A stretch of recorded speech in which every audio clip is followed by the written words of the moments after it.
கர்த்தருடைய நாமம் மகிமைப்படுவதாக.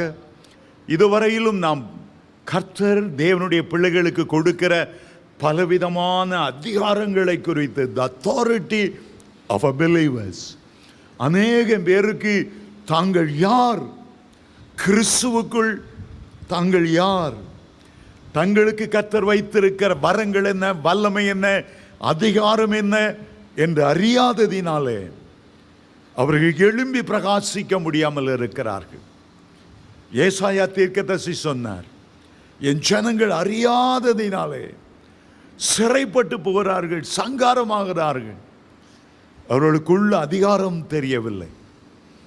ஒரு பெரிய கழுகு, உன்னதத்துக்கு பறக்க வேண்டிய ஒரு கழுகு எப்படி ஒரு சின்ன கூட்டுக்குள் அடைந்து கிடக்குமோ, அதுபோல தான் சாத்தான் வைத்திருக்கிற அறியாமை என்கிற கூட்டுக்குள்ளே மனிதனும் அடங்கி கிடக்கிறான். நீங்கள் எழும்பி பறக்க வேண்டும் என்று கர்த்தர் விரும்புகிறார். கர்த்தர் உங்களை கொண்டு மகிமையான காரியங்களை செய்யும்படி நான் ஜெபிக்கிறேன். கடந்த நாட்களிலே ஆண்டவர் தம்முடைய பிள்ளைகளுக்கு கொடுக்கிற 7 விதமான திறவுகோல்களை குறித்து நாம் சிந்தித்து கொண்டே வந்தோம். என்னென்ன திறவுகோல்களை ஆண்டவர் நமக்கு தருகிறார் என்று. இன்றைக்கும் கூட அந்த அதிகாரத்துக்கு அடையாளமாக இருக்கிற 3 முக்கியமான திறவுகோல்களை உங்களுக்கு மத்தியில் வைக்க விரும்புகிறேன். கர்த்தர் சித்தமானால் அடுத்த புதன்கிழமை முத்திரை மோதிரம் என்பதனுடைய அடையாளம், அதனுடைய ரகசியம், அது எப்படி கர்த்தர் கொடுக்கிற அதிகாரத்துக்கு ஒப்புமையாக இருக்கிறது என்பதை குறித்து அடுத்த வாரம் நாம் தியானிக்க போகிறோம். இன்றைக்கு அதிகாரத்துக்கு அடையாளமான திறவுகோல், ஒலிம்பிக் ஓட்டத்தில் முதல் பரிசு ஒரு கார் என்று வைத்துக் கொள்ளுங்கள். ஒருவன் அந்த ஒலிம்பிக் ஓட்டத்தில் வேகமாய் ஓடி வந்து ஜெயம் பெற்று விடுகிறான். அவனுக்கு அப்படியே 10 பேர் ஒரு காரை அல்லாக்கா தூக்கி கையில் கொடுக்கறதில்லை. அந்த காருடைய திறவுகோலை, அந்த சாவியை எல்லார் முன்பாக அவனுடைய கையில் கொடுப்பார்கள். அந்த விலை மதிக்க முடியாத அந்த கார் அவனுக்கு சொந்தமாகிவிடும். திறவுகோல் என்பது ஏதோ ஒரு பெரிய பொருளினுடைய அதை ஆளுகை செய்யக்கூடிய ஒரு சக்தி என்று அர்த்தமாகும். ஒரு பெரிய ஃபேக்டரியை கவர்மெண்ட் ஆரம்பிக்கிறது. அது பொறுப்பாளராக ஒருவரை நியமித்திருக்கிறது. அவர்தான் மேனேஜிங் டைரக்டர். அந்த தொழிற்சாலையை திறந்து வைக்கும்போது ஒரு மந்திரியோ ஜனாதிபதியோ வந்து திறந்து வைக்கிறார். அந்த ஜெனரல் மேனேஜர் இடத்துல அந்த தொழிற்சாலைக்குரிய சாவியை கொடுப்பார்கள், திறவுகோலை கொடுப்பார்கள். அந்த திறவுகோலை கொடுக்கிறார் என்றால் உங்களுக்கு பொறுப்பை கொடுக்கிறார்கள் என்ற அர்த்தம். அந்த தொழிற்சாலையை நீ மேனேஜ் பண்ணணும். அந்த தொழிற்சாலையின் லாப நஷ்டங்கள் எல்லாம் உன் கையில் தான் இருக்கிறது. தொழிற்சாலையில் வேலை செய்கிற அத்தனை பேர்களுடைய பொறுப்பும் அதிகாரமும் உடைய கையில் இருக்கிறது. அந்த திறவுகோலை ஆண்டவர் தருகிறார். டாக்டர் கிளிஃபர்ட் குமார் அவர்களோடு ஒரு 5 வருடங்கள் என்னுடைய ஆரம்ப நாட்களில் அவருக்கு உதவியாக பல இடங்களில் ஊழியம் செய்ய போகும்போது சாதாரண ஒரு பிரசங்கத்தால் பெரிய செல்வந்தர்கள், தொழில் அதிபருடைய உள்ளத்தை ஆண்டவர் பக்கமாக எளிதாய் திருப்பி கொண்டு வந்து விடுவார். பெரிய பணக்காரர்களாக இருப்பார்கள். அவர்களுக்கு முன்னால் வந்து தாழ்மையோடு முழங்கால் படியிடுவார்கள். ஒரு நாள் அவரை பார்த்து கேட்டேன், இந்த விசேஷ அதிகாரம், இந்த விசேஷ வல்லமை உங்களுக்கு எப்படி கிடைத்தது? அவர் ஒரு சம்பவத்தை சொன்னார். ஒரு முறை அண்ணா நகரில் ஒரு வீட்டில் வெளிதேசத்திலிருந்து வந்த ஒரு விசேஷ வரம் பெற்ற சகோதரி பேசுகிறார்கள் என்று அறிந்து டாக்டர் கிளிஃபர்ட் குமாரும் அங்கே போனார். அப்பொழுது அவர் சாதாரண ஒரு விசுவாசி தான். திடீரென்று ஜெப நேரத்தில் அவருக்கு நேராய் அந்த சகோதரி கைகளை நீட்டி, மனை முன்னுக்கு வா. இவர் முன்னுக்கு வந்தார். இந்த அம்மா கைகளை நீட்டி, இதோ பெரிய தொழில் அதிபர்கள், பணக்காரர்கள், செல்வந்தர்களுடைய உள்ளத்தை திறக்கிற திறகோலை உனக்கு கொடுக்கிறேன், பெற்றுக்கொள் என்று சொன்னார்கள். இவர் அந்த கையையே பார்த்து கொண்டிருந்தார். கையில் ஒரு சாவியும் இல்லை, ஒரு திறவுகோலும் இல்லை. பெற்றுக்கொள் பெற்றுக்கொள் நீட்டுறாங்க. இவருக்கு எப்படி பெற்றுக்கொள்றன்னு தெரியல. இவர் விழித்து கொண்டிருந்தார். இந்த அம்மா தீர்க்க தரிசனமாய் சொன்னார்கள், விசுவாசத்தோடு நான் பெற்றுக்கொள்ளுகிறேன் என்று நீ சொல்வாயானால் கர்த்தர் அந்த திறவுகோலை உன்னுடைய கையில் தருவார். இவர் தன்னுடைய கையை நீட்டினார். நான் திறவுகோலை பெற்றுக்கொள்ளுகிறேன், விசுவாசத்தோடு அதை ஏற்றுக்கொள்ளுகிறேன் என்று சொன்னார். அந்த வேளையில் அவர் மேலே ஒரு பலத்த வல்லமை அபிஷேகம் இறங்கினது. அன்று முதல் அவருடைய ஊழியத்தில் ஒரு பெரிய திருப்பம், ஒரு பெரிய மாறுதல். அந்த திறவுகோலை அவர் பெற்றுக்கொண்டார். இப்போது அந்த திறவுகோலை ஆண்டவர் உங்களுக்கு தர விரும்புகிறார். உங்களுடைய வாழ்க்கையில் ஒரு மாற்றத்தை கொண்டு வர விரும்புகிறார். உங்களுக்கு அந்த அதிகாரத்தை கொண்டு வர விரும்புகிறார். அந்த அதிகாரத்தை நீங்கள் பெறும்போதே அந்த அதிகாரத்தை செயல்படுத்தக்கூடிய வல்லமையையும் உன்னத பலனையும் நீங்கள் பெற்றுக்கொள்வீர்கள். இன்றைக்கு 3 திறவுகோல்களை குறித்து உங்கள் மத்தியில் பேச விரும்புகிறேன். தாவீதின் வீட்டின் திறவுகோல்களை அவன் தோள்கள் மேல் வைப்பேன். ஆண்டவர் சொல்லுகிறார், அந்த திறவுகோல்களை அவனுடைய தோளில் வைப்பேன். பெரிய பெரிய மார்வாடிகளை பார்த்தா கொத்துச்சாவியை இடுப்பில் தொங்க வச்சிருப்பாங்க. அந்த பீரோ சாவி, இந்த பீரோ சாவி, அந்த வீட்டு சாவி, அந்த ரூம் சாவி, எல்லா சாவிகளும் இடுப்பில் தொங்கும். தான் தான் இந்த வீட்டு அதிகாரி என்பதை அந்த சாவி வெளிப்படுத்தும். ஒரு வேடிக்கையான ஒரு கதை என் நண்பர் சொன்னார். ஒரு வீட்டில் மாமியாருக்கும் மருமகளுக்கும் பிரச்சனை. மாமியார் தான் அதிகாரத்தை நிலைப்படுத்த முனைந்தாள். மருமகள் அந்த அதிகாரத்தை பெற வேண்டும் என்று எவ்வளவோ முயன்றாள். ஒரு நாள் ஒரு பிச்சைக்காரன் வந்தான். அம்மா, வயிறு பசிக்கு சாப்பாடு போடுங்கம்மான்னு கேட்டான். மருமக சாப்பாடு போட்டால் மாமியார்கிட்ட திட்டு வாங்க வேண்டியிருக்கும். அதனால அவள் வந்து பிச்சைக்காரனை பார்த்து சொன்னா, எப்பா நீ பக்கத்து வீட்டு போயிட்டு வா, எங்கள் மாமியார் சாப்பாடு போட மாட்டாங்க, நான் போடுறதுக்கு திறவுகோலும் என் கையில் இல்லை, கிச்சனுக்குள்ளே போக முடியாது. ஆகவே அந்த பிச்சைக்காரனை பார்த்து நீ அடுத்த வீட்டுக்கு போயிடுன்னு சொன்னான். அந்த பிச்சைக்காரன் அங்கே போயிட்டான். மாமியாருக்கு அது தெரிஞ்சது. உடனே ஓடி வந்தாங்க. அந்த பிச்சைக்காரனை கூப்பிட்டாங்க. அந்த பிச்சைக்காரன் வந்தான். என் இடுப்பில் தொங்குற சாவியை பார். யார் இந்த வீட்டு சொந்தக்காரங்க? பிச்சைக்காரன் பார்த்தான். அம்மா தான், நீங்கள் தான்மா சொந்தக்காரங்க. நான் சொந்தக்காரராக இருக்கும்போது இந்த மருமக வந்து எப்படி உன்னை போன்னு சொல்லலாம்?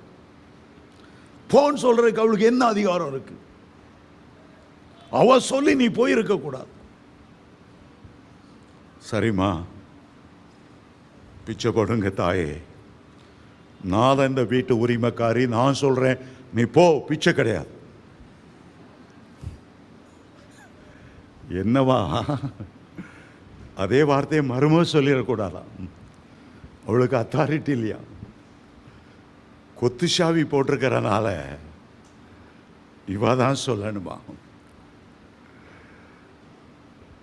அதுபோல சிலர் கொத்துஷாவி அதிகாரத்தை பயன்படுத்திட்டு இருக்கிறாங்க.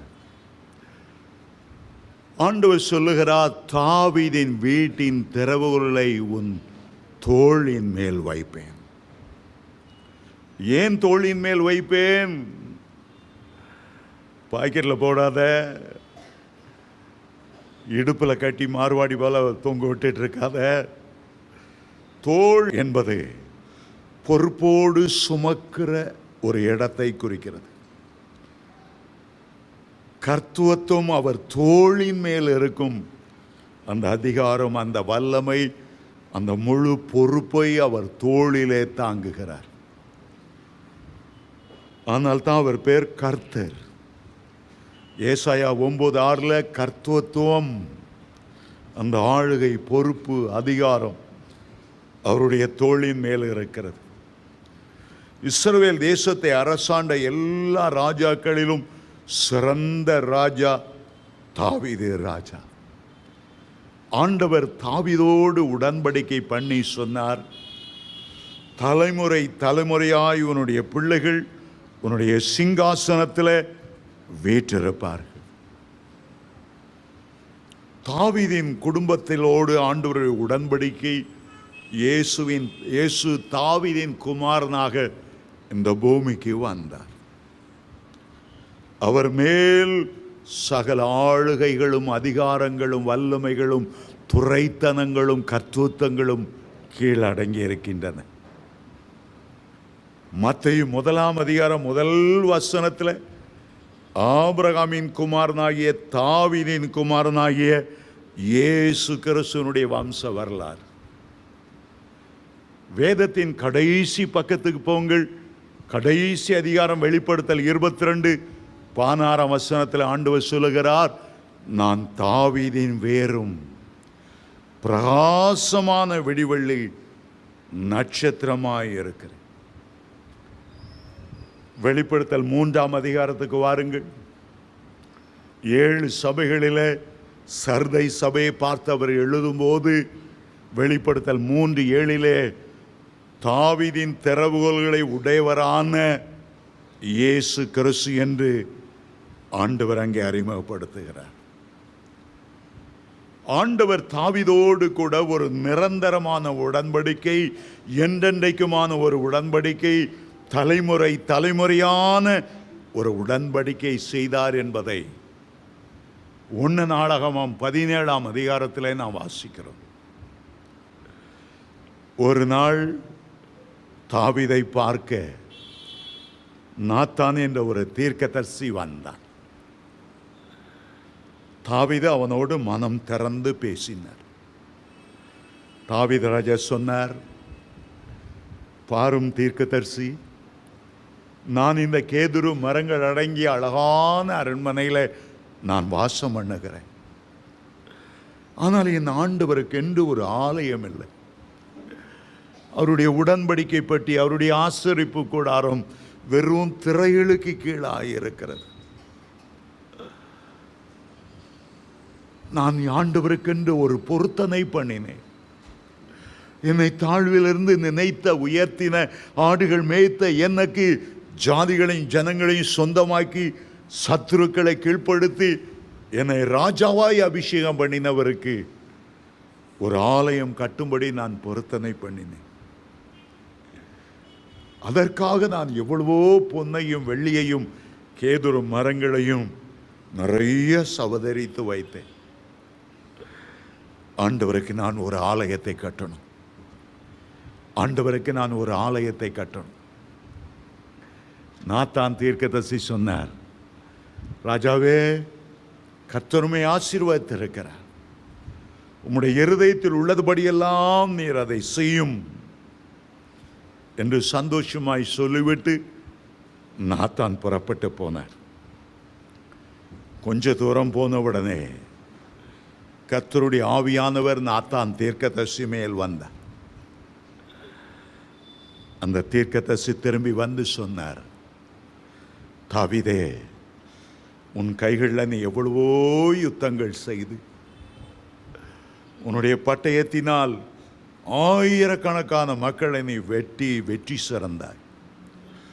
உன் கைகள் இரத்தம் தோய்ந்து போயிருக்கிறது, இரத்த கரைப்பட்டு இருக்கிறது.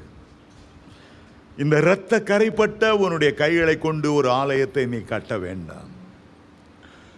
உனக்கு கற்ப பிறப்பாகிய ஒருவன் சமாதான ஒரு அரசனாய் அரசாளுவான். அவன்தான் எனக்கு என்ன அந்த ஆலயத்தை கட்டுவான். ஆகவே உன்னுடைய குமாரனை நீ பலப்படுத்து. ஆண்டவர் சொன்னார், உன்னுடைய உள்ளத்தில் நீ எனக்கென்று ஒரு ஆலயத்தை கட்டணும் அவ்வளவு ஆர்வம் கொண்டிருந்தபடியால் இன்றைக்கு நான் உன்னோடு உடன்படிக்கை செய்து சொல்லுகிறேன், நான் உனக்கு ஒரு நிலையான வீட்டை கட்டுவேன். உன்னுடைய சிங்காசனத்தில் உன்னுடைய குமாரராக தலைமுறை தலைமுறையாக சிங்காசனத்தில் வீற்றிருப்பார்கள். தேவன் பிதாவாகிய தேவன் தாவீதின் சிங்காசனத்தை உன்னுடைய குமாரன் வழியிலே வருகிறவருக்கு கொடுப்பார். அவருடைய சிங்காசனம் முடிவிராது. அதே தீர்க்க தரிசனத்தை ஆண்டவர் இயேசுவின் தாயாகிய மரியாளுக்கு கொடுத்தார். உன் வயிற்றிலே தோன்றியிருக்கிற அந்த கிறிஸ்து, அவருக்கு பிதாவாகிய தேவன் தாவீதின் சிங்காசனத்தை கொடுப்பார். அவருடைய அரசாட்சிக்கு முடிவிராது.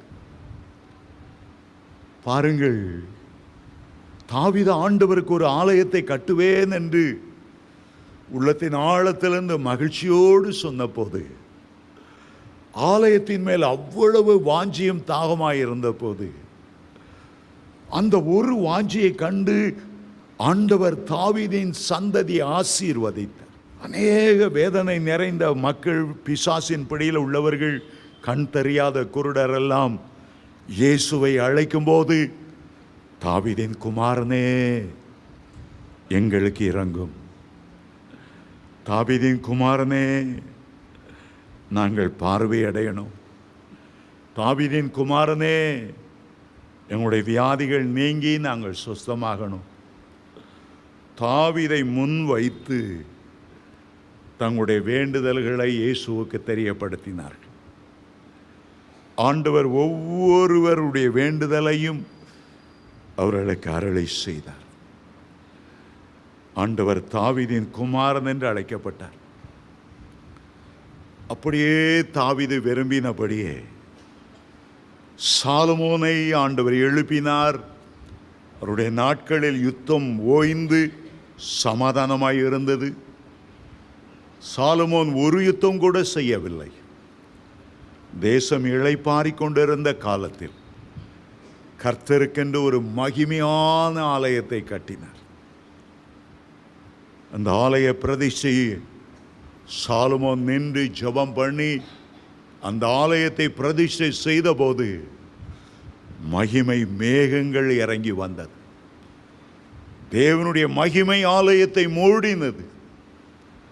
அந்த மகிமை நிமித்தம் ஆசாரியர்கள் கூட பணிவிடை செய்ய முடியவில்லையாம். எல்லாரும் கீழே விழுந்து விட்டார்கள். தேவ பிரசன்னம் அவ்வளவு வல்லமையாய் மகிமையாய் நிரம்பியிருந்தது.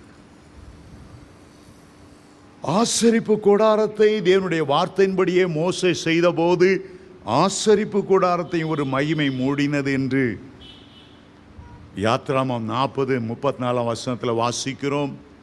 அதுபோல சாலமோன் கட்டின தேவாலயத்தையும் தேவனுடைய மகிமை மூடினது என்று 1 நாளாகமம் 5:14 நாம் வாசிக்கிறோம். தேவனுடைய வார்த்தையின்படி அந்த ஆலயம் கட்டப்பட்டபடியால், தேவனுடைய வாக்குத்தத்தத்தின்படி அந்த ஆசரிப்பு கூடாரம் செய்யப்பட்டபடியால் தேவனுடைய மகிமை அதை நிரப்பினது. புதிய ஏற்பாட்டிலே நாம் ஆண்டவருக்கு என்று ஒரு ஆலயத்தை கட்டுகிறோம். நாம் கட்டுகிற ஆலயம் உலக பிரகாரமான ஆலயம் அல்ல. ஏனென்றால் அப்போஸ்தலர் 6ஆம் அதிகாரத்தில் ஸ்தேவான் சொல்லும்போது, கைகளினால் கட்டப்பட்ட தேவனுடைய ஆலயத்தில் ஆண்டவர் வாசம் பண்ணுகிறதில்லை. ஆண்டவர் வாசம் பண்ண விரும்புகிற ஒரு ஆலயம் தேவனுடைய பிள்ளைகளாகிய ஆலயம். நம்முடைய ஆவிக்குரிய வாழ்க்கையே ஒரு ஆலயம். நம்முடைய சரீரமே தேவனுடைய ஆலயம். 1 கொரிந்தியர் 3:16 சொல்லுகிறது, நீங்கள் தேவனுடைய ஆலயமாய் இருக்கிறீர்கள் என்றும் தேவனுடைய ஆவியானவர் உங்களிலே வாசமாய் இருக்கிறார் என்றும் நீங்கள் அறியாதிருக்கிறீர்களா? ஒருவன் அந்த ஆலயத்தை கெடுத்தால் தேவன் அவனை கெடுப்பார். 1 கொரிந்தியர் 6:16-19 வாசிக்கும் போது, உடைய சரீரமானது நீங்கள் தேவனாலே பெற்றும் தேவனுடைய ஆவியானவர் தங்கியிருக்கிற ஆலயம் என்று அறியாதிருக்கிறீர்களா? அதே காரியத்தை 2 கொரிந்தியர் 6 வாசிக்கும் போது, உங்களுக்குள்ளே தேவன் உலாவி அவர் உங்களுடைய தேவனாய் இருப்பார், நீங்கள் அவருடைய ஆலயமாய் இருப்பீர்கள். அருமையான தேவனுடைய பிள்ளைகளே, அந்த ராஜாதி ராஜா, அந்த கர்த்தாதி கர்த்தா, அந்த வானாதி வானங்கொள்ளாதவர் நமக்குள்ளே இறங்கி வந்து நம்முடைய சரீரத்தை ஆலயமாய் மாற்றுகிறார், வாசஸ்தலமாய் மாற்றுகிறார், ஜெப வீடாய் மாற்றுகிறார், மகா பரிசுத்தமா ஸ்தலமாய் மாற்றுகிறார். ஆகவேதான் நாம் பாடுகிறோம், இதோ மனுஷரின் மத்தியிலே தேவாதி தேவன் வாசம் பண்ணுகிறாரே என்று.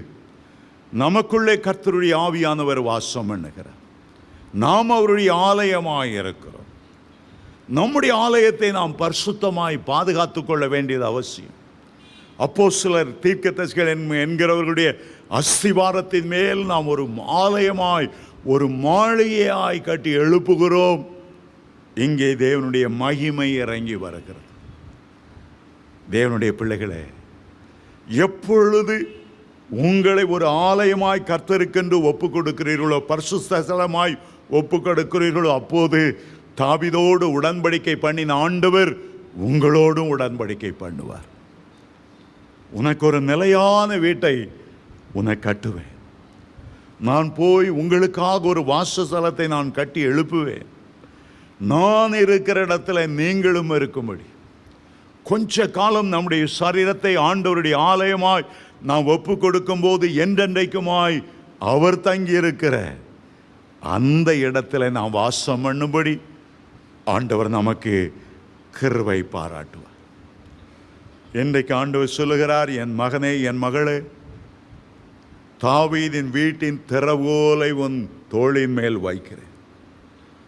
தாவீதுக்கு நான் கொடுத்த எல்லா ஆசீர்வாதங்களையும் அந்த திறவுகோலை வைத்து நீ சுதந்தரித்துக் கொள்ளலாம். பழைய ஏற்பாட்டில் 2 பேருடைய ஆசீர்வாதம் புதிய ஏற்பாட்டில் நம்ம மேல வருகிறது என்றால், முதலாவது ஆபிரகாமின் ஆசீர்வாதங்கள், 2வது தாவீதின் ஆசீர்வாதங்கள். இந்த 2ம் புறஜாதியான மக்களாகிய நமக்கு இயேசு கிறிஸ்துவின் மூலமாய் வருகிறது. இஸ்ரவேலருக்கு கொடுக்கப்பட்ட ஆசீர்வாதங்கள், இஸ்ரவேலருக்கு சொந்தமான ஆசீர்வாதங்கள், இஸ்ரவேலருக்கு சொந்தமான வாக்குத்தத்தங்கள் எல்லாம் கிறிஸ்து இயேசுவின் மூலமாக நமக்கு கொடுக்கப்படுகிறது. அந்த ஆசீர்வாதங்களை எல்லாம் இன்றைக்கு உன் தோளின் மேல் வைக்கிறேன். தாவீது ஒரு பெரிய ராஜாவாய் 40,000 சதுர மைல்களை அரசாண்ட ஒரு சக்கரவர்த்தியாய் இருந்தார். அந்த ஜெயத்தின் திறவுகோலை உன் தோளின் மேல் வைக்கிறேன். அந்த உடன்படிக்கை திறவுகோலை உனக்கு சொந்தமாக்கிக்கொள். இதோ என்னுடைய கையில் இருக்கிறது. விசுவாசத்தோடு தாவீதின் குமாரனே, அந்த திறவுகோலை நான் எடுத்துக்கொள்ளுகிறேன், அந்த ஆசீர்வாதங்களை எடுத்துக்கொள்ளுகிறேன். நிலையான வீட்டை குறித்து ஒரு சுதந்திரத்தை சொன்னீரே, தலைமுறை தலைமுறையாக என்னுடைய குடும்பத்தை நீர் ஆசீர்வதிக்கணும். அந்த தாவீதின் வீட்டின் திறவுகோலை நான் எடுத்துக்கொள்ளுகிறேன். முதலாவது ஆண்டவர் அதிகாரம் ஆளுகை என்கிற திறவுகோலை தாவீதின் மூலமாக நமக்கு தந்தருளுகிறார். தாவீதின் குமாரனாகிய இயேசு கிறிஸ்து மூலமாக உங்களுக்கு தந்தருளுகிறார். இரண்டாவதாக, எழுத்தின்படி இது பேதுருவுக்கு கொடுக்கப்பட்ட ஒரு வாக்கு தத்துவம். இந்த வாக்கு தத்தத்தை பெறுவதற்கு பேதுரு என்ன செய்தார் என்பதை நாம் சற்று தியானித்து அதே காரியத்தை நாம் செய்வதற்கு ஒப்பு கொடுத்து இந்த திறவுகோல்களை நாம் பெற்றுக்கொள்ளணும். பரலோக ராஜ்யத்தின் திறவுகோலை உனக்கு தருகிறேன். ஒரே ஒருவர் பரலோக ராஜ்யத்தின் திறவுகோலை கொடுக்க வேண்டுமென்றால் அவர் பரலோகத்தில் இறங்கி வந்த இயேசு கிறிஸ்துவே அல்லாமல் பூமியில் பிறந்த எந்த மனிதனும் பரலோக திறவுகோலை நமக்கு தருவதில்லை. எந்த பழைய ஏற்பாட்டு பரிசுத்தவானும் பரலோக திறவுகோலை அவன் பார்த்ததும் இல்லை, வாங்கினதும் இல்லை, ருசித்ததும் இல்லை. பழைய ஏற்பாட்டிலே பரலோக ராஜ்யத்தின் வாக்கு தத்தங்கள் எந்த தேவனுடைய ஊழியக்காரனுக்கும் கொடுக்கப்படவில்லை. ஆதாம் ஏவாளின் பாவத்தின் நிமித்தம் அவர்கள் மரித்து பாதாளத்தில் தான் சிறை வைக்கப்பட்டார். பரலோகத்துக்கு ஏறினவன் ஒருவனும் இல்லை என்று வேதம் சொல்லுகிறது. இயேசு சொன்னார் யோவான் 14:6, என்னை அல்லாமல் ஒருவனும் பிதாவிடத்தில் வரான். யோவான் 3:13 சொன்னார், பரலோகத்திலிருந்து இறங்கி வந்தவரும் பரலோகத்துக்கு ஏறி செல்லுகிறவருமாகிய இயேசு கிறிஸ்து ஒருவர்தான் பரலோக ரகசியங்களை நமக்கு வெளிப்படுத்துகிறவர். பழைய ஏற்பாட்டிலே பழைய பரலோகத்துக்கு ஒரு பெரிய ஏணி வைக்கப்பட்டு இருந்தாலும், யாக்கோபு அந்த ஏணியை சொப்பனத்தில் கண்டாலும் அந்த ஏணியில் ஒரு மனிதனும் ஏறி சென்றதில்லை. தேவதூதர்கள் தான் இறங்குகிறவர்களாகவும் ஏறுகிறவர்களாகவும் இருந்தார். பழைய ஏற்பாட்டில் யாக்கோபு கண்ட ஏணி சிலுவையிலே கிறிஸ்துவாகிய பலியாக மாறினது. அந்த ஏணியின் ஒவ்வொரு படிக்கட்டுகளும் இயேசுடைய காயங்களாய் மாறினது.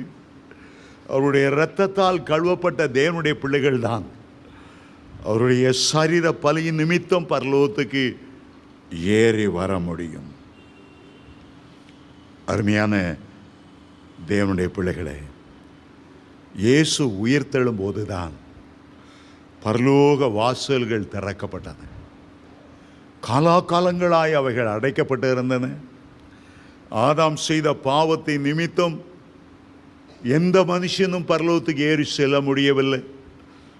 மகிமையின் ராஜா உயிர்த்தெழுந்து பரலோகத்துக்கு ஏறி போகும்போது ஒரு பலத்த சத்தம், வாசல்களே உங்கள் தலைகளை உயர்த்துங்கள், அநாதி கதவுகளை உயருங்கள், மகிமையின் ராஜா பரலோகத்தில் உட்பிரவேசிக்கிறார்.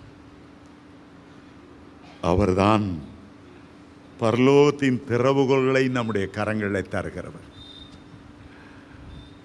அதை கொடுப்பதற்கு முன்பாக 12 சீஷர்களை பார்த்து ஒரு இயேசு ஒரு கேள்வி கேட்டார்.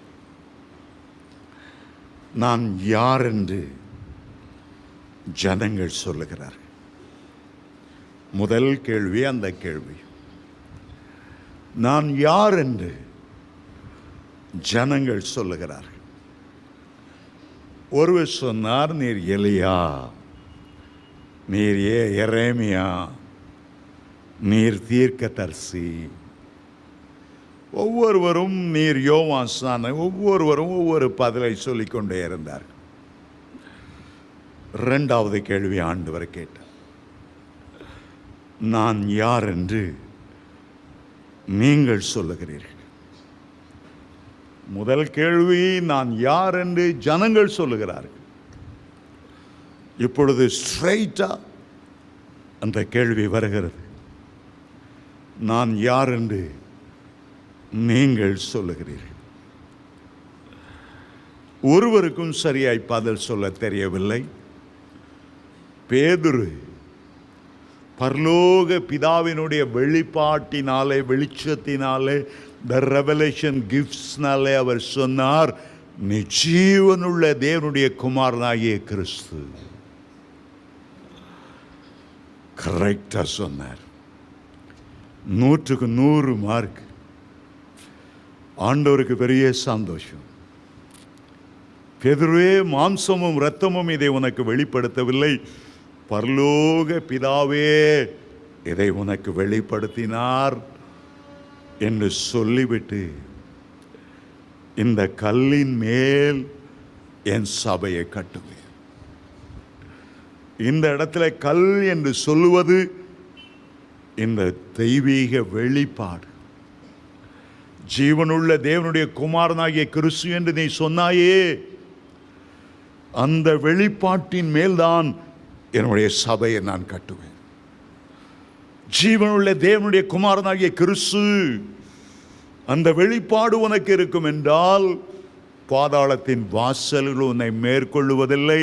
அந்த வெளிப்பாடு உனக்கு இருக்கும் என்றால் பரலோக ராஜ்யத்தின் திறவுகோல்களை உனக்கு தருவேன்.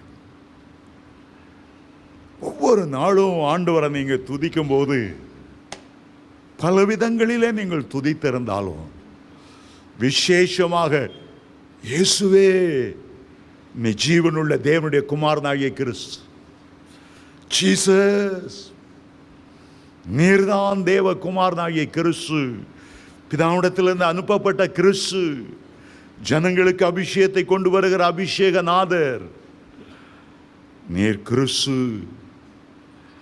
அந்த வெளிப்பாட்டை பெறும்போதே ஆண்டவர் ஒரு திறவுகோலை கொடுக்கிறார். பழைய ஏற்பாட்டில் எந்த பரிசுத்தவானுக்கும் இல்லாத ஒரு திறவுகோல். ஏனென்றால் பழைய ஏற்பாட்டு பரிசுத்தவான்கள் எவ்வளவு பெரியவர்களாக இருந்தாலும் பாதாளத்தின் மேல் பகுதியில் இருக்கிற ஆபிரகாமின் மடியில் போய் இளைப்பாறினார்களே தவிர பரலோக ராஜ்யத்தை திறந்து உள்ளே போகவே இல்லை. இங்கே முதல் முறை பேதுருவினுடைய கையில் அதை கொடுத்தார். அந்த வெளிப்பாட்டை நீ கொடுத்தாய் என்றார், இதோ திறவுகோலை உனக்கு பரிசாய் கொடுக்கிறேன். பேதுரு அந்த திறவுகோலை வாங்கினார். 12 சீஷர்கள் இருந்தாலும் பேதுரு தான் பிரசங்கம் பண்ணும்போது ஒரே நேரத்தில் 3000 பேர் ரட்சிக்கப்பட்டாங்க என்று அப்போஸ்தலர் 2:41 வாசிக்கிறோம். ஒரு சாதாரண பிரசங்கம் பண்ணுகிறார். மேல் வீட்டறையில் அபிஷேகம் பெற்ற பிறகு அந்த பரலோக ராஜ்யத்தின் திறவுகோல் அவர் கையில் இருந்தனால திறந்தார். 3000 பேரா அவருடைய பெயர்களெல்லாம் ஜீவ புத்தகத்தில் எழுதும்படி ஆண்டவர் கிருபை பாராட்டினார். 2வது ஒரு பிரசங்கம் பண்ணினார். அப்போஸ்தலர் 4:4 சொல்லுகிறது, 5000 பேர் ரட்சிக்கப்பட்டாங்க.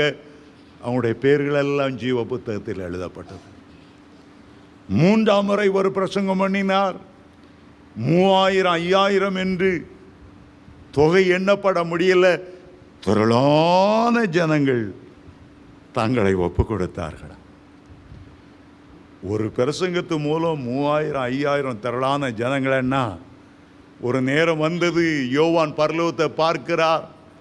வெளிப்படுத்தல் 19:1 சொல்லுகிறது, பரலோகத்திலே திரளான ஜனங்கள் எடுக்கிற ஆரவாரத்தை நான் கேட்டேன். எப்போ அந்த திறவுகோலை திறந்து ஜனங்கள் துபு துபு துபு துபு துபுன்னு எவ்வளோ பரலோக ராஜ்யத்துக்குள்ள பிரவேசித்தார். முதல் 3 நூற்றாண்டுகளில் லட்சக்கணக்கான மக்கள் அந்த பரலோகத்துக்குள் அருள் பிரவேசித்தார்கள்.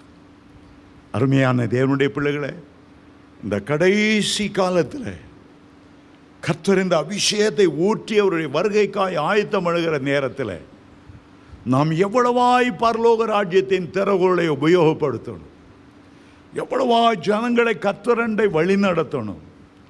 அற்புதங்களினாலும் அடையாளங்களினாலும் கர்த்தர் தம்முடைய வசனத்தை உறுதிப்படுத்தும் போது எவ்வளவு திரளான ஜனங்கள் மேலே வருவார். கடந்த ஞாயிற்றுக்கிழமை சிங்கப்பூரில் உள்ள நம்முடைய ஏலிம் சபையில் பிரசங்கம் பண்ணி கொண்டு இருந்தேன். அங்கே சில முஸ்லிம்கள் குடும்பம் வந்தது. பரம்பரையான முஸ்லிம்கள் ரட்சிக்கப்பட்ட ஆவியில் நிரம்பினார்கள். ஒரு சகோதரியை பார்த்து கேட்டேன், நீங்கள் எப்படி இயேசுவை ஏற்றுக்கொண்டீங்க? இந்த அம்மா சொன்னாங்க, நான் பரம்பரையான முஸ்லிம். எங்கள் வீட்டில் 5 நேர தொழுகை வற்புறுத்துவார்கள். எப்போதும் நாங்கள் அல்லாஹ் வைப்போம் பற்றியும் முகமது நபி தான் எங்களுக்கு வழிகாட்டி. நாங்கள் தொழுகை செய்து அவருக்கு அப்படி பயப்படுவோம். அவர் அவ்வளவு கண்டிப்பானவர் அல்லாஹ் என்று எங்களுக்கு போதித்தார்கள். கல்யாணம் கட்டி நான் வந்தபோது என்னுடைய மாமியார் முஸ்லீமாக இருந்தவங்க இயேசுவை ஏற்றுக்கிட்டதை நான் அறிஞ்சேன், பார்த்தேன். இயேசு தன்னோடு பேசுவார், பேசுகிறதெல்லாம் அவங்க சொல்ல சொல்ல முதல்ல நான் அதை வெறுத்தாலும் ஒரு நாள் எண்ணம் வந்தது, என் மாமியாருக்கு அவர் வெளிப்பட்டு அவங்க இஸ்லாமில் இருந்து கிறிஸ்தவங்களை வந்திருந்தா ஏன் எனக்கு வெளிப்படக்கூடாது? ஆண்டவரே, நீ தெய்வமாக இருந்தால் என்னை வெளிப்படுத்தும் சொன்னார்கள். உண்மையாய் நான் அப்படி ஜெபம் பண்ணினேன். ஒரு விடிய காலம் ஒரு பிரகாசமான வெளிச்சத்தில் இயேசு தோன்றினார். அந்த பிரகாசம் அவ்வளோ அதிகமாக இருந்தது, என் கண்ணை திறக்கவே பயமாக இருந்தது. கொஞ்சம் கூட திறக்க முடியல. அவ்வளோ ஜோதி மயமான ஒரு மகிமையான பிரசன்னம். இந்த ஒளியிலிருந்து நானே வழியும் சத்தியமும் ஜீவனுமானவர் இயேசுனுடைய வார்த்தைகள் மகா அன்பாய் தொனித்தது. இஸ்லாமில் இருக்கும்போது தெய்வத்தை கண்டு நாங்கள் நடுங்கினுமே தவிர ஒரு நாளும் அவர் அன்பாய் பேசினதில்லை. ஆனால் கிறிஸ்து பிதாவினுடைய அன்பை வெளிப்படுத்த என்னுடைய ஜெப நேரங்களிலெல்லாம் என்னோடு பேசுகிறார். வேதத்தை வாசிக்கும் போதெல்லாம் என்னோடு பேசுகிறார். எங்கள் இஸ்லாமில் அவர் ஒரு பயங்கரமான நியாயாதிபதி, பயங்கரமான தண்டனை கொடுக்கிறவர். பயந்து நடுங்கி கொண்டிருந்தோம். இப்பொழுது எங்களுடைய குடும்பமெல்லாம் ரட்சிக்கப்பட்டு ஒவ்வொருவராய் ஆண்டவருக்குள்ளே வந்து கொண்டிருக்கிறோம். இயேசுனுடைய அன்பை போல எந்த மதத்திலும் மார்க்கத்திலும் ஒரு அன்பை பார்க்கவே முடியாது என்று சொன்னார்கள். இன்றைக்கும் பரலோகத்தின் வாசல்களை இஸ்லாமியருக்கும் நாத்திகர்களுக்கும் ஆண்டவர் திறந்து வைத்திருக்கிறார். நாம் ஜீவனுள்ள தேவனுடைய குமாரனாகிய கிறிஸ்து என்று இயேசுவை பிரசங்கிக்கும் போது எவ்வளவு கடினமான இதயம் உள்ளவர்களாக இருந்தாலும் அவர்களை ஆண்டவர் பக்கமாய் கொண்டு வருவதற்கு அவர் ஆவல் உள்ளவராயிருக்கிறார். சரி, நான் முதலாவதாக தாவீதின் வீட்டின் திறவுகோலை குறித்து சொன்னேன். எப்பொழுது நான் கர்த்தருக்கென்று ஒரு ஆலயமாய் நம்மை ஒப்பு கொடுக்கிறோமோ அப்பொழுது அந்த தாவீதின் வீட்டின் திறவுகோலை நம்முடைய தோளின் மேல் வைப்பார். இரண்டாவதாக பரலோக ராஜ்யத்தின் திறவுகோலை உனக்கு தருவேன். எப்பொழுது? ஜீவனுள்ள தேவனுடைய குமாரனாகிய கிறிஸ்து என்ற வெளிப்பாட்டிலே ஊழியம் செய்யும்போது பரலோக ராஜ்யத்தின் திறவுகோலை ஆண்டவர் நமக்கு தருவார். மூன்றாவதாக இன்னொரு திறவுகோலை குறித்து வெளிப்படுத்தல் 1 அதிகாரம் 18, 19 வசனங்கள். யோவான் பக்தன் இந்த வார்த்தைகளை எழுதுகிறார். நான் அவரை கண்டவர் போது சத்தவனை போல் அவருடைய பாதத்தில் விழுந்தேன். அவர் தன்னுடைய கையை என் மேல் வைத்து, பயப்படாதே, நான் முந்தினவரும் பிந்தினவரும் உயிருள்ளவருமாய் இருக்கிறேன். மரித்தேன், ஆனாலும் சதா காலங்களிலும் உயிரோடு இருக்கிறேன். மரணத்துக்கும் பாதாளத்துக்கும் உரிய திறவுகோல்களை உடையவராய் இருக்கிறேன். இங்கே 2 திறவுகோல்களை, 2 ஒன்றோடு ஒன்று இணைந்த திறவுகோல் இதில் எழுதப்பட்டிருக்கிறது. ஒரு திறவுகோல் மரணத்துக்குரிய ஒரு திறவுகோல், அடுத்தது பாதாளத்துக்குரிய ஒரு திறவுகோல். இந்த காட்சி அப்போஸ்தலனாகிய யோவானுக்கு அவர் பத்மோ தீவிலே சிறை வைக்கப்பட்டிருந்த போது அவர் உயிர்த்தெழுந்த இயேசுவினுடைய மகிமையான தரிசனத்தை கண்டார். பூமியில இயேசு இருந்த போது யோவான் அவரோடு இருந்தார். 3 வருடங்கள் அவரோடு தங்கினார். 3 வருடங்கள் ஊழியம் செய்தார். அந்த வருஷங்களில் ஆண்டவருடைய மார்பிலை சாய்ந்திருந்தார். இயேசுவுக்கு அன்பான சீஷன் என்று அழைக்கப்பட்டார்.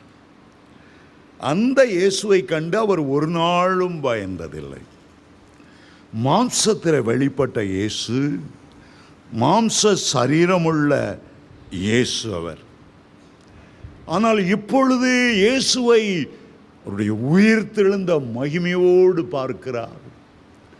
6 அடி உயரமாக மனுஷனாக அல்ல, மரியாளின் மகனாக அல்ல, மாம்சமும் இரத்தமும் உடைய தெய்வமாக அல்ல, தெய்வீகத்தின் பரிபூரணத்தோடு தேவகுமாரன் என்கிற சாயலோடு இயேசுவை தரிசித்தார். அவருடைய முகம் சூரியனை போல பிரகாசித்தது.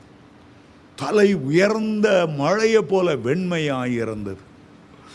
அவருடைய கண்கள் அக்கினி ஜுவாலையை போல இருந்தது. அவருடைய வாயிலிருந்து இருபுறமும் கருக்குள்ள பட்டயம் புறப்பட்டது. 7 நட்சத்திரங்களை கைகளில் ஏந்தி 7 குத்துவிளக்குகளின் மத்தியில் உலாவிக் கொண்டிருந்தார். எதிர்பார்த்திராத ஒரு பயங்கரமான ஒரு உருவம், சேரக்கூடாத ஒளியில வாசம் பண்ணுகிறவரை போன்ற ஒரு தெய்வீகத்தின் பரிபூர்ணத்தை எல்லாம் கண்டார். அவருடைய கால்கள் எல்லாம் உலைக்களத்தில் காய்ந்த வெண்கலம் போல இருந்தது. இந்த தேவகுமாரனாய் அவரை பார்த்த உடனே பயந்து நடுங்கி செத்தவனை போல அவருடைய பாதத்தில் விழுந்தார். அருமையான தேவனுடைய பிள்ளைகளே, ஒரு பக்கத்தில் அவர் மனுஷகுமாரனாக பூமியிலே வாழ வேண்டியது இருந்தது. மாம்சமும் இரத்தமும் உடைய ஒரு சரீரத்தை எடுத்து அந்த சரீரத்தை பாவ மன்னிப்புக்காக மீட்புக்காக சிலுவையில் அறைய வேண்டியது இருந்தது. 33 வருடங்களுக்கென்று ஒரு தாயை நியமித்தார். உலகத்தை விட்டு கடந்து போகும்போது அந்த தாய் என்கிற உறவை டைவர்ஸ் செய்து, அதோ இனி யோவானுடைய தாயாயிரு, யோவானே உன் தாய், மரியாளே உன் மகன். இந்த பூமிக்குரிய வாழ்க்கையிலிருந்து நான் முடித்து விடுகிறேன். ஒரு தேவாதி தேவனுக்கு தாய் இருக்க முடியாது, தகப்பன் இருக்க முடியாது. ஒரு தேவாதி தேவனுக்கு அண்ணன் இருக்க முடியாது, தம்பி இருக்க முடியாது, மாமனார் இருக்க முடியாது, மாமியார் இருக்க முடியாது, நாத்தனார் இருக்க முடியாது, நாத்திகளும் இருக்க முடியாது. மனுஷகுமாரதாக இருக்கும்போது அவருக்கு தாய் இருக்கலாம், தாப்பா இருக்கலாம். இந்த சிலுவையோடு அந்த உறவுக்கு ஒரு முடிவை உண்டாக்கினார். ஆகவே தான் அப்போஸ்தலனாகிய பவுல் சொல்லுகிறார் 2 கொரிந்தியர் 5:16, கிறிஸ்துவை மாம்சத்தின்படி அறிந்திருந்தாலும் இனி ஒருபோதும் அவரை மாம்சத்தின்படி அறியும். அந்த நாட்கள் முடிந்து போனது. அந்த நாட்கள் சிலுவையில் ஜீவனை கொடுத்து சரீரத்தை பலியிட்டு அதோடு அந்த காரியம் முடிந்தது. தேவன் ஆவியாயிருக்கிறார். இனிமேல் மாம்சத்தின்படி நாங்கள் அறிய போவதில்லை. இனி மரியாளின் மகனாய் பார்க்க போவதில்லை. மரியாளின் மகனாய் பார்த்ததினால்தான் செத்தவனை போல பாதத்தில் விழ வேண்டியதாயிற்று. இயேசு இனி வரும்போது ஒருபோது ஒரு மனுஷகுமாரனாய் வரப்போவதில்லை. அவர் ராஜாதி ராஜாவாய் வருவார். 2ஆம் வருகையில் வெளிப்படும் போது பிதாவின் மகிமை பொருந்தினவராக மகிமையான தேவதூதர்களோடு வானத்திலிருந்து தொனிக்கிற எக்கால சத்தத்தோடு அவர் இறங்கி வரும்போது ஒருவனும் அவரை மனுஷகுமாரனாக பார்க்கவே முடியாது. அப்படி பார்க்க நினைத்தால் மலைகளை குன்றுகளை எங்கள் மேலே விழுந்து எங்களை மூடிக்கொள்ளுங்கள் கதறுவார்கள். வெளிப்படுத்தல் 6ஆம் அதிகாரம் கடைசி 2 வசனத்தில் அதை வாசிக்கிறோம். யோவான் மனுஷகுமாரனாக எண்ணிவிட்டபடியால் இப்பொழுது அவர் தேவகுமாரனாக மகிமையோடு வெளிப்படும் போது அதை காணக்கூடாதவராய் செத்தவனை போல அவருடைய பாதத்தில் விழுந்தார். மனுஷீக எண்ணங்கள் சாகும்படி அவருடைய பாதத்தில் விழ வேண்டியது அவசியம். மனுஷீக எண்ணங்கள் எழாதபடி அவருடைய பாதத்தில் விழும்போது அவர் அந்த 2 திறவுகோலை கொடுக்கிறார். மரணத்துக்குரிய திறவுகோல். அப்போஸ்தலனாகிய பவுல் கொரிந்தியருக்கு எழுதும்போது, இந்த உலகத்தில் பல சத்துருக்கள் இருந்தாலும் ஒரு மனுஷன் பரிகரிக்கக்கூடிய கடைசி சத்துரு 1 கொரிந்தியர் 15:26 சொல்லுகிறார், மரணம்தான் அந்த கடைசி சத்துரு. மரணம்தான் அந்த கடைசி சத்துரு. அந்த மரணத்தின் சாயலை வெளிப்படுத்தின விசேஷத்தில் வாசிக்கிறோம். மங்கிய நிறமுடைய ஒரு குதிரையிலே மரணம் என்கிறவன் வந்தான், அவனுக்கு பின்பாக பாதாளம் பின் சென்றது என்று வெளிப்படுத்தல் 6:8 வாசிக்கிறோம். மரணம் விழுங்க அந்த ஆத்துமாக்கள் பாதாளத்துக்குள்ளே போய் விழுந்து கொண்டே இருந்தார்களா. மரணம் ஏன் விழுங்குகிறது? பாவத்தின் சம்பளம் மரணம் என்று ரோமர் 6:23 சொல்லுகிறது. எசேக்கியேல் 18:20 பாவம் செய்கிற ஆத்துமா சாகவே சாகும். ரோமர் 8ஆம் அதிகாரத்தில் வாசித்தால் மாம்ச சிந்தை மரணம். 2 கொரிந்தியர் 7:10 சொல்லுகிறது, லௌகீக துக்கம் மரணத்தை பிறப்பிக்கும். யாக்கோபு 1:15 சொல்லுகிறது, ஒரு மனிதனுடைய பாவம் பூரணப்படும் போது அது மரணத்தை பிறப்பிக்கிறது. பரஸ்திரீனுடைய வீடு மரணத்துக்கும் பாதாளத்துக்கும் நேரையாய் வழி நடத்துகிறது என்று நீதிமொழி 2:18 வாசிக்கிறோம். அவர் எச்சரிக்கிறார், மனுஷனுக்கு செம்மையாய் தோன்றுகிற வழிகள் உண்டு, அவைகள் மரண வழிகள். அதனால் ஆண்டவருடைய பெரிய கிருபை, இயேசு மரணத்தை ஜெயித்தார். சத்ருவின் தலையை நசுக்கி அவனை ஜெயித்தார். 6 மணி நேரம் சிலுவையிலே போராடி மரணத்தின் அதிபதியான பிசாசை தன்னுடைய மரணத்தினால் அழித்தார் என்று எபிரேயர் 2:15 வாசிக்கிறோம். அவனுடைய கையில் இருந்த மரணத்துக்கும் பாதாளத்துக்கும் உரிய திறவுகளை உடையவரானார். பாதாளத்துக்கு சென்று சிறைப்பட்டவர்களை சிறை மீட்டு பரதேசிக்கு ஏறி அவர்களை அங்கே வைத்தார். இனி பரிசுத்தவான்கள் பாதாளத்துக்குள் செல்வதில்லை. இயேசு சொன்னார் யோவான் 11:25, நானே உயிர்த்தெழுதலும் ஜீவனுமாய் இருக்கிறேன், என்னை விசுவாசிக்கிறவன் மரித்தாலும் பிழைப்பான், உயிரோடு இருந்து என்னை விசுவாசிக்கிறவனும் மறியாமலும் இழப்பான். இந்த நற்செய்தியை தான் சீஷர்கள் அறிவித்தார்கள். யூதருக்கு பயப்படவில்லை, பரிசேயருக்கு பயப்படவில்லை.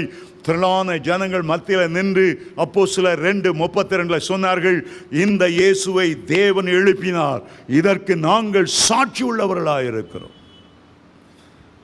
எத்தனை வல்லமையான பிரசனம்! இந்த இயேசுவை மரணத்திலிருந்து ஆண்டவர் பிதாவானவர் எழுப்பினார்.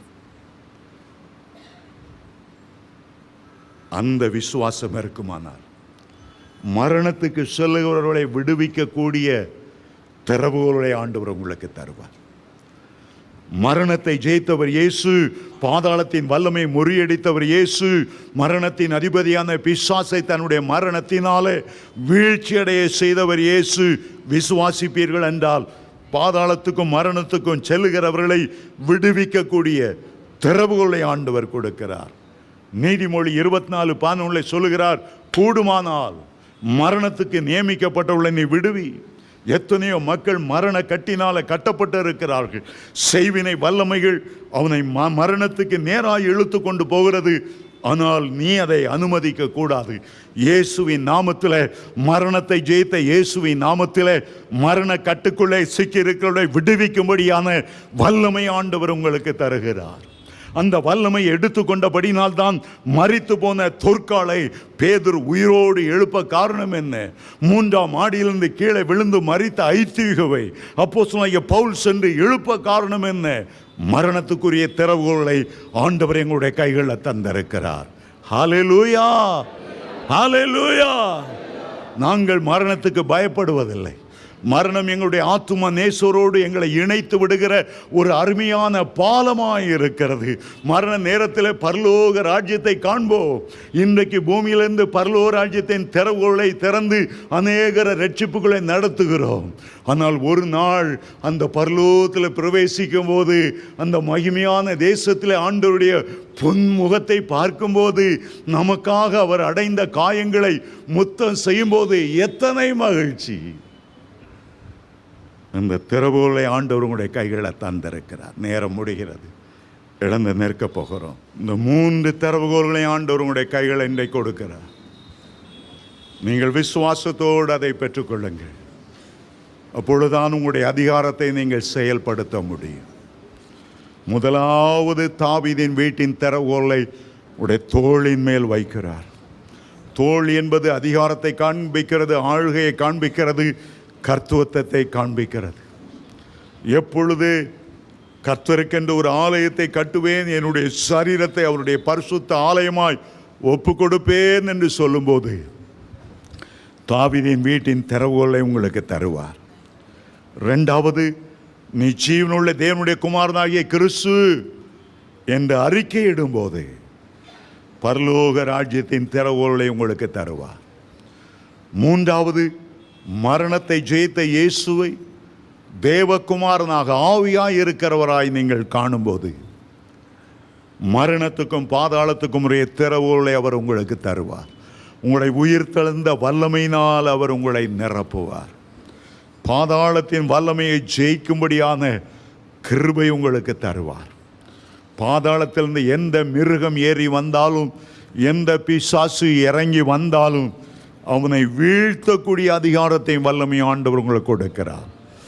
இன்றைக்கு அந்த அதிகாரத்தை பெற்றுக்கொள்ளுங்க. இன்றைக்கு அந்த திறவுகோலை விசுவாசத்தில் ஏற்றுக்கொள்ளுங்க. நான் ஏற்றுக்கொள்ளுகிறேன் ஆண்டவரே, இன்றைக்கு என் கையில் அந்த திறவுகோலை நீர் கொடுக்கிறக்காய் நன்றி. விசுவாசத்தோடு நான் அதை பெற்றுக்கொள்ளுகிறேன் என்று சொல்லும்போது நிச்சயமாய் ஆண்டவர் உங்களை ஆசீர்வதிக்கவே ஆசீர்வதிப்பார். Hallelujah, hallelujah. Oh, hallelujah, hallelujah, hallelujah.